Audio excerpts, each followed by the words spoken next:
What's up, guys? This is Alex Christoforou with the Duran, and I have with me Mark Sleboda, International Affairs and Security Analyst via Moscow. And today we're going to be taking a look at how a Middle East monarchy hired American mercenaries to assassinate political enemies.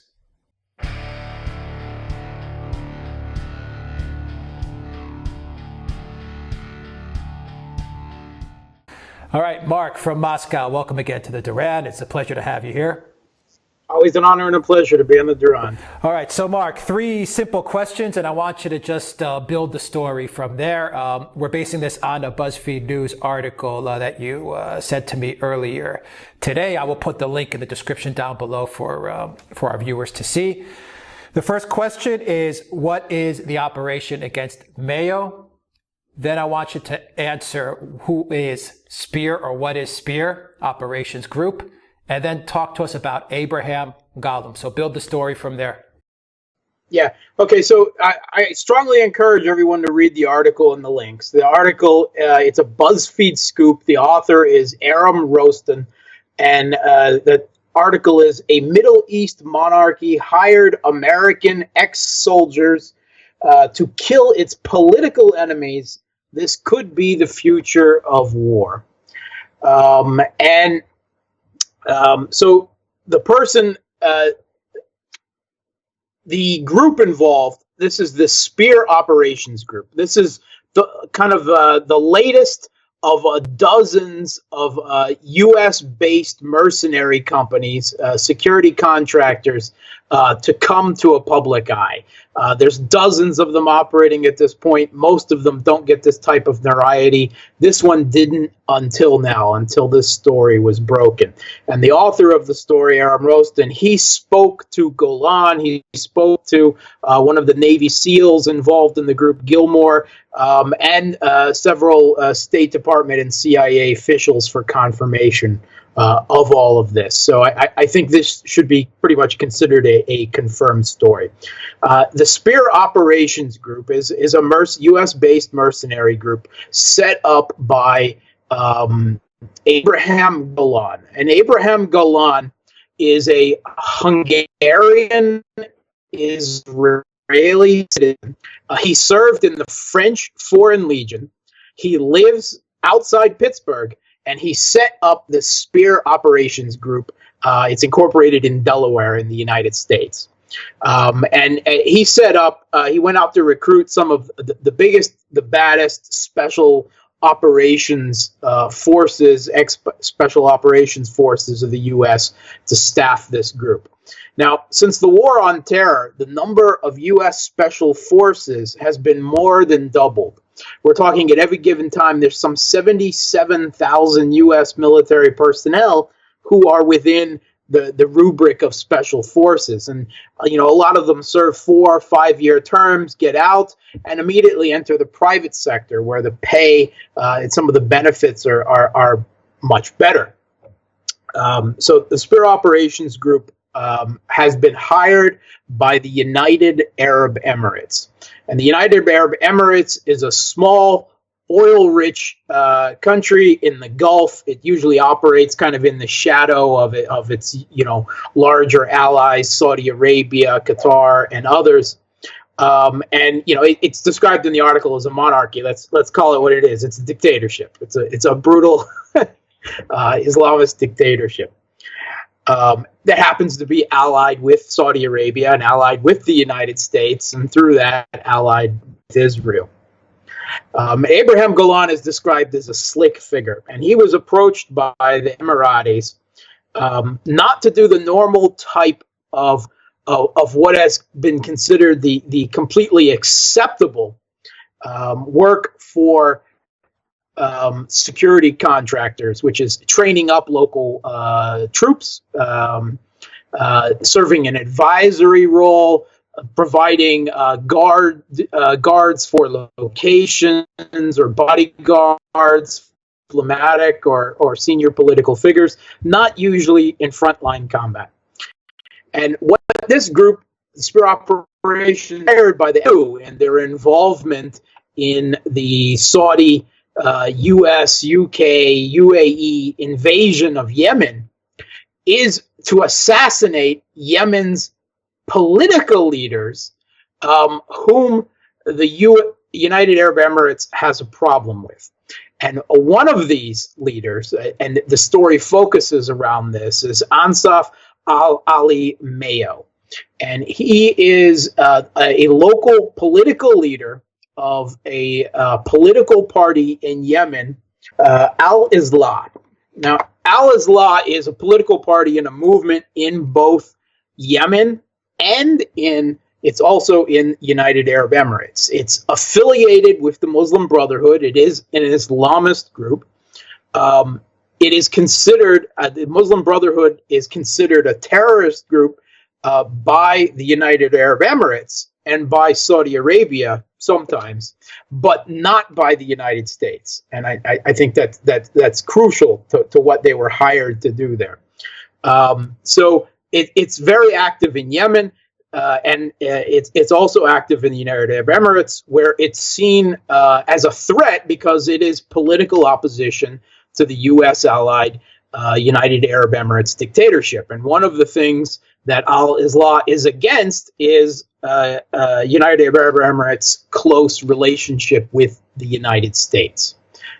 So that's pretty interesting right there.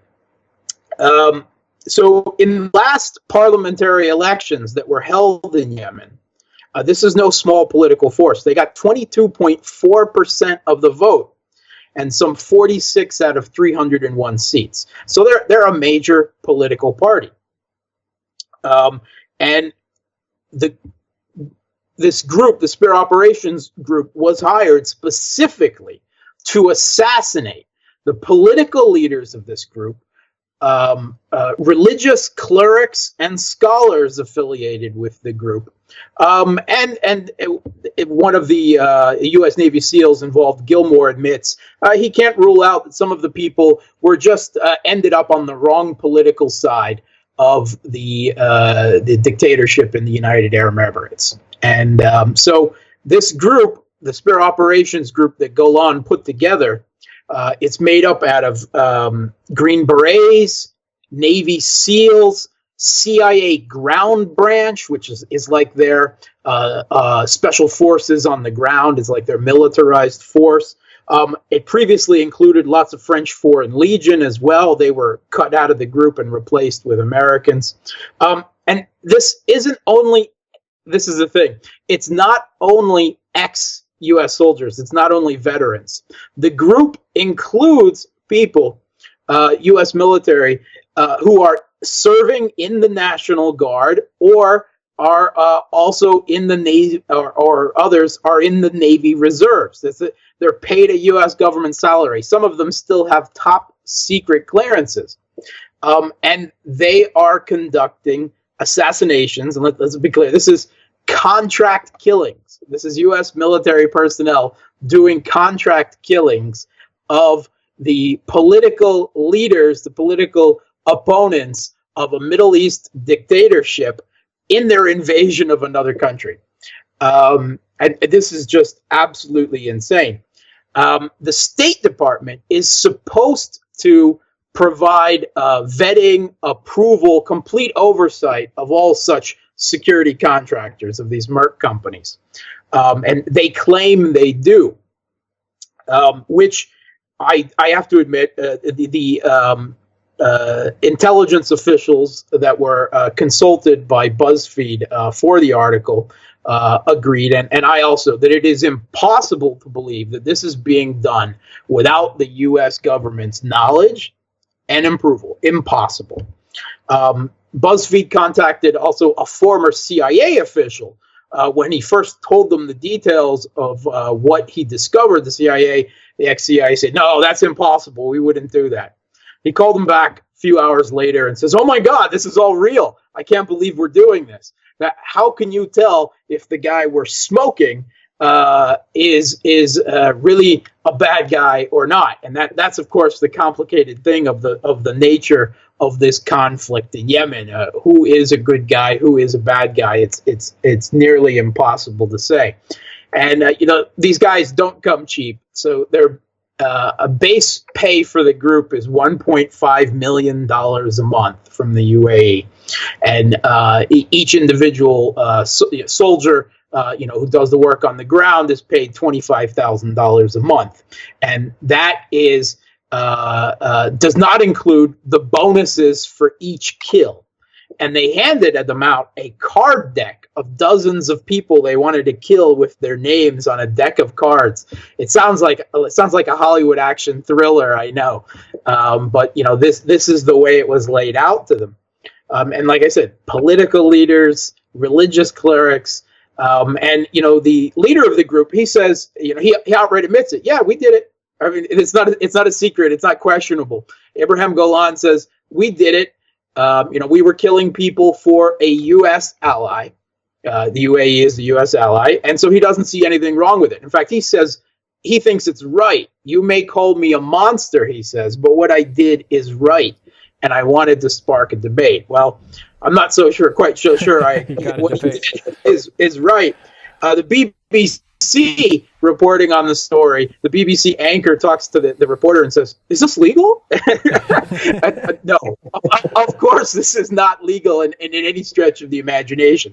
The U.S. War Powers Act of 1996, if it wasn't already clear under international law, numerous of things, the U.S. War Act of 1996 makes it illegal to conspire to kill, kidnap, or maim someone in another country. And this would certainly qualify. Now, it is not illegal for U.S. citizens to serve in the uniformed military of another country. And this is the juridical fig leaf that they sought, and they said it was specifically for juridical purposes.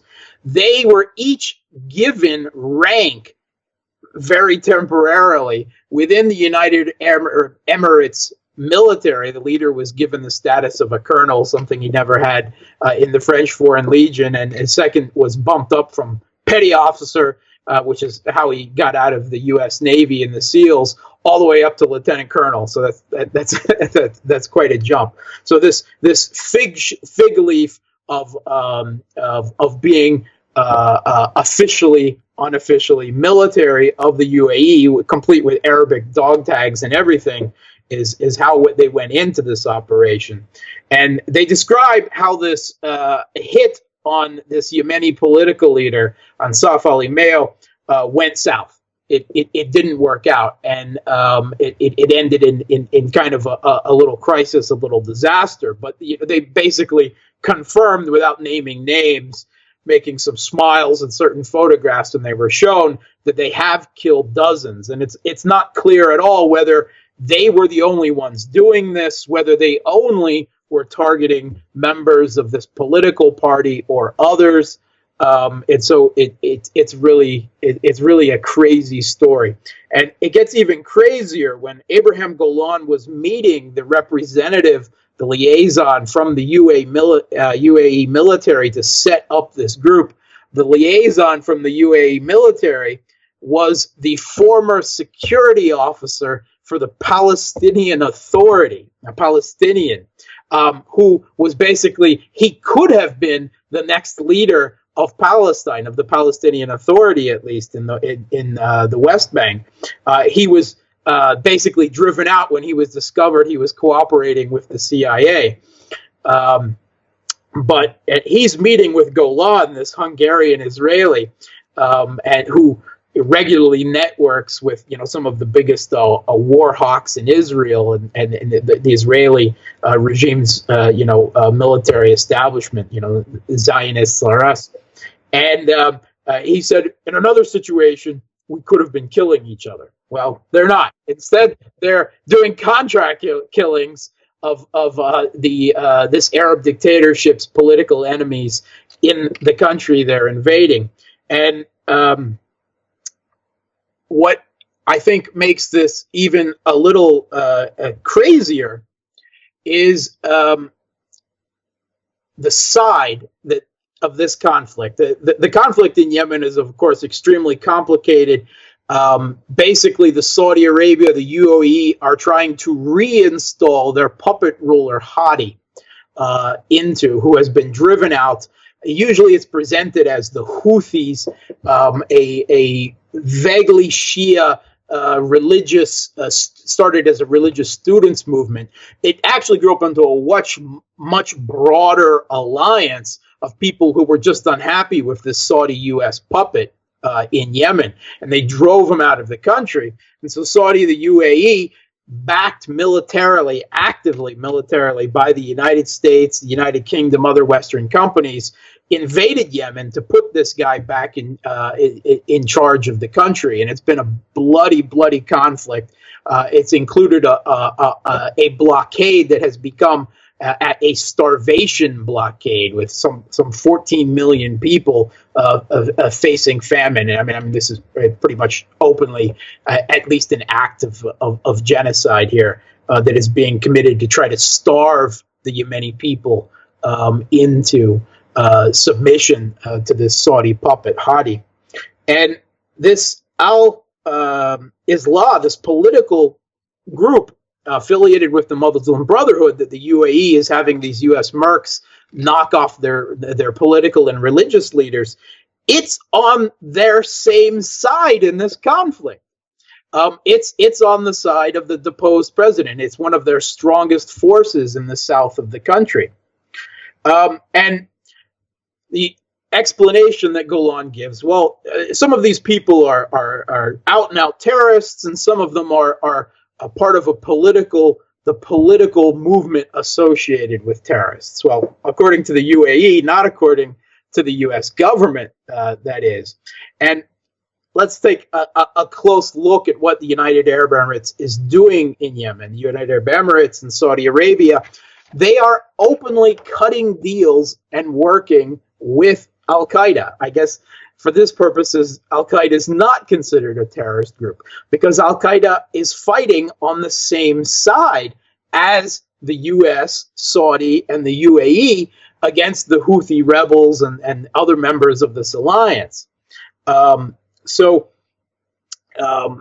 Michael Horton, who is a senior fellow at the Jamestown Foundation and has been pretty much an expert on this from the beginning, he says the U.S. is supporting the United Arab Emirates and Saudi against what the U.S. views as Iranian expansionism.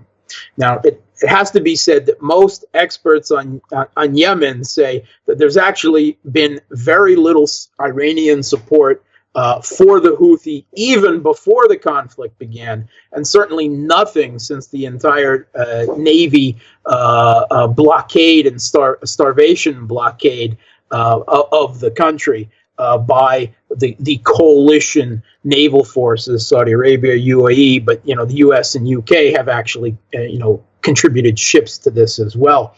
And they said that this fight takes against, quote, Iranian expansionism, this proxy war, quote unquote, takes priority over the fight against Al-Qaeda in the Arabian Peninsula and stabilizing Yemen. So, we have Iran, who is an opponent of Al-Qaeda, is our enemy, and Al-Qaeda is now our friend in Yemen, where there aren't actually any Israelis.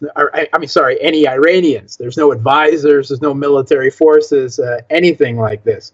And it's been widely reported, Al Jazeera, Fox News, all over the mainstream press, that the Saudi and the UAE coalition cut deals with Al-Qaeda. They offer them money to move on. They pay them salaries.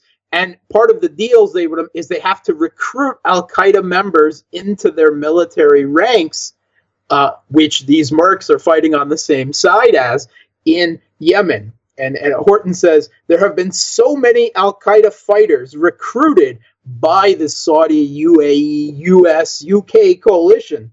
It has become difficult to tell who's Al-Qaeda and who's not. He says elements of the U.S. military are clearly aware that much of what the U.S. is doing in Yemen is aiding Al-Qaeda in the Arabian Peninsula, and there is much angst about that. Oh, angst. Well, I mean, I guess you could, if they were confronted with the families of the victims of 9/11 and all the U.S. military personnel who have died fighting Al-Qaeda in Afghanistan and elsewhere, that they have angst about being de facto allied with Al Qaeda now. So I think it really casts some questions on the narrative that who these U.S. Ex-military, current military are killing for this tin pot little Arab Gulf dictatorship in the UAE. Are they really terrorists? Who's the terrorist here? It's a complicated conflict, and in many cases, we're actually on Al Qaeda's side against other people. But strangely enough, this group seems also to de facto be on Al Qaeda's side. So it's really more about political opposition to the UAE dictatorship, both in Yemen and in their equivalent political party as well. This is an absolutely crazy story. It blurs the line of what security contractors have been doing, and it seems impossible to believe the U.S. government doesn't know about this and hasn't okayed this. Considering the people that are still in the National Guard and in the reserves are knocking off Yemeni political leaders, not fighters, political leaders and clerics for this. And he quotes Golan in the article, and he subtitles it, "This is the future of war."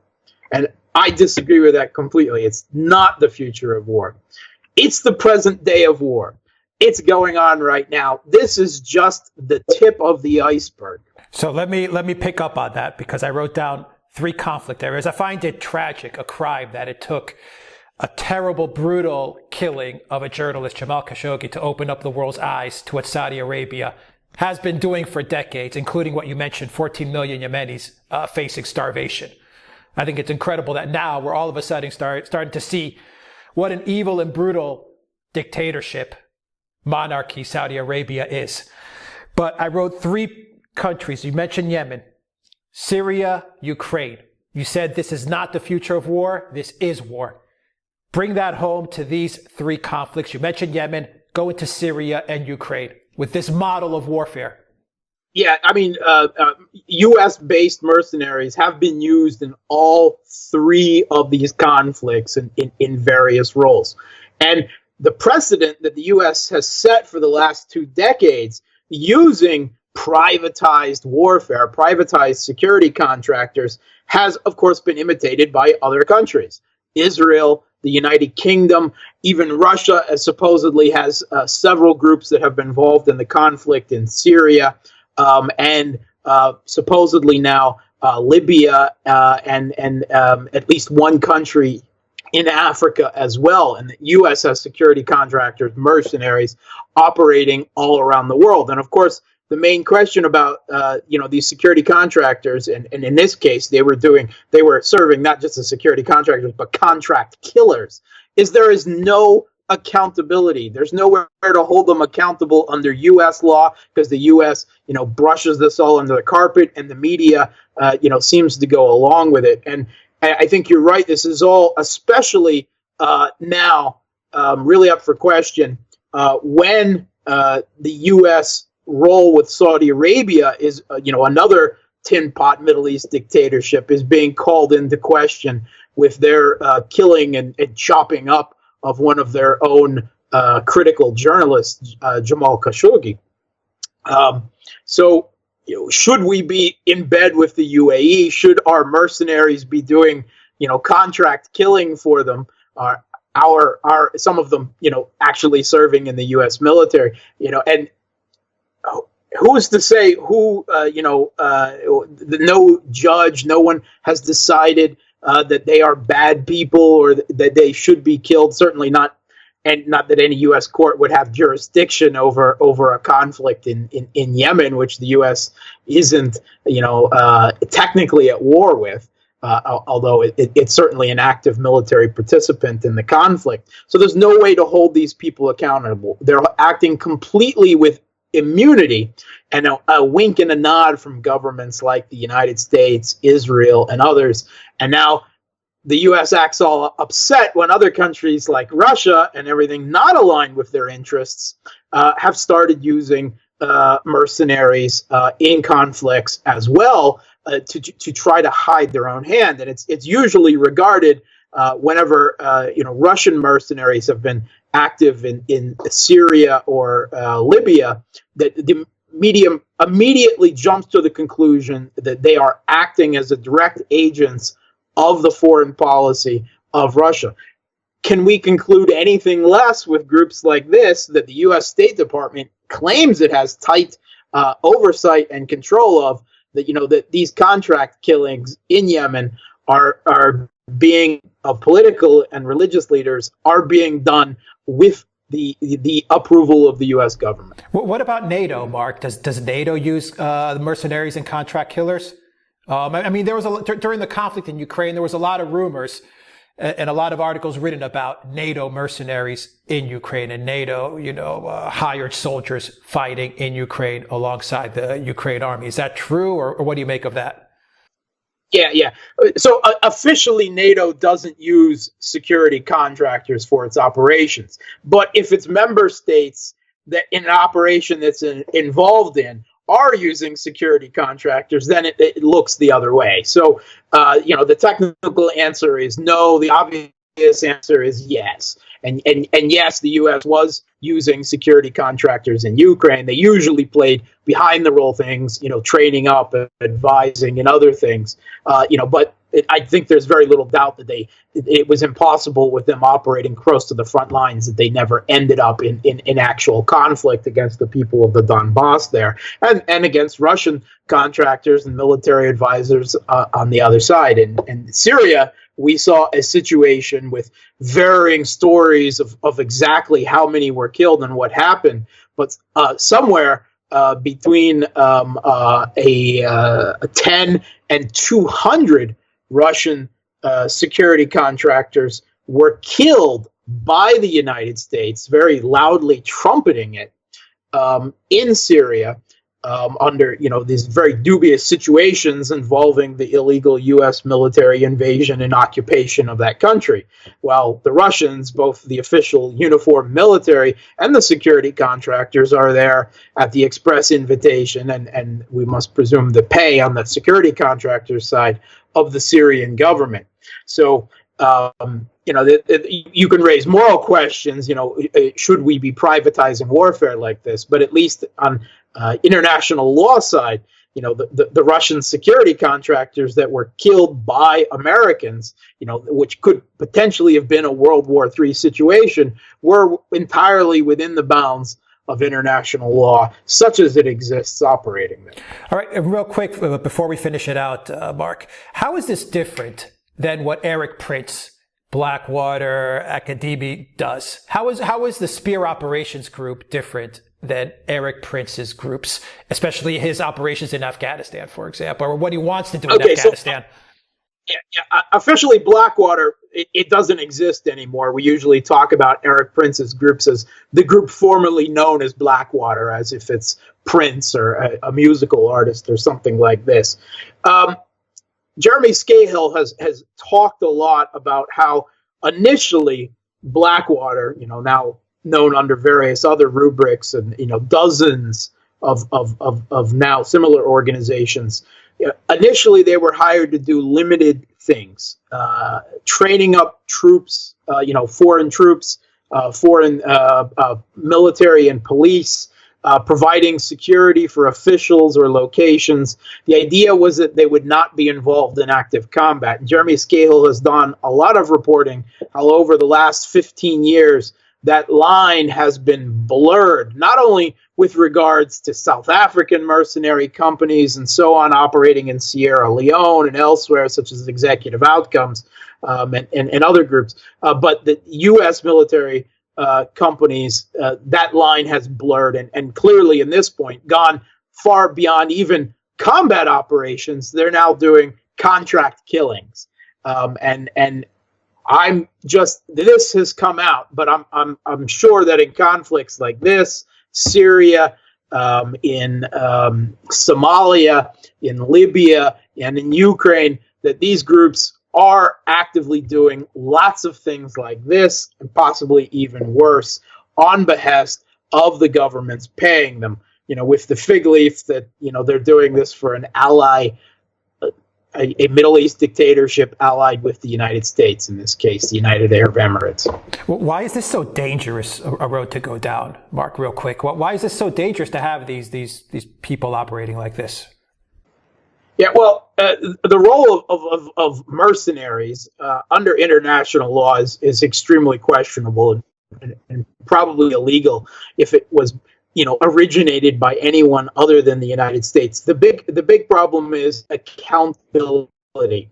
Supposedly, at least, the military of different countries are accountable under their own domestic law, right, under the Geneva Conventions and so on. But these privatized military are operating completely,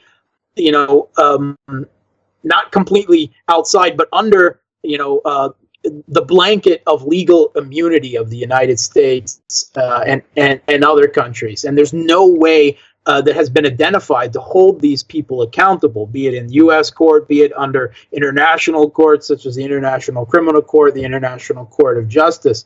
And, it was bad enough that the U.S. is doing it, but now, of course, the president has, the Pandora's box has been opened. Right. And, we're having a situation very similar to, medieval, or Renaissance Europe in the 1400s and 1500s, like Italy, where a huge amount of conflict was being done by mercenaries. You had huge mercenary armies, companies, and we're going down that road itself. And now we're already jumping well over even that boundary, and we're not talking just combat now. In wars, we're talking doing assassinations, contract killings, and this is way beyond the pale of what has been acknowledged so far, but probably not what has been done. Can this get walked back? Can this get walked back in any way? This road that we're heading on? And I don't see, without a major shakeup of the existing world order, which could only come on the back of a major conflict between great powers, I don't see how it can be walked back. I think it will only become more and more common, mercenaries like robots, like, sapient AIs and other types of killing machines. Mercenaries will just be one more confusing factor in these types of wars and shadow conflicts that warfare has become. All right. On that note, Mark Sleboda, International Affairs and Security Analyst out of Moscow. Thank you very much. Guys, if you like this video, click on the subscribe button down below and click on the notifications bell to get notifications every time we push out a new video. And visit the Duran shop, pick up a t-shirt, help support the Duran in the description box down below. You will find links to our PayPal and Patreon page. Please donate. It really helps us out so we can create videos like this just for you. With Mark Sleboda, International Affairs Security Analyst from Moscow. Thank you once again, Mark. Thanks, Alex.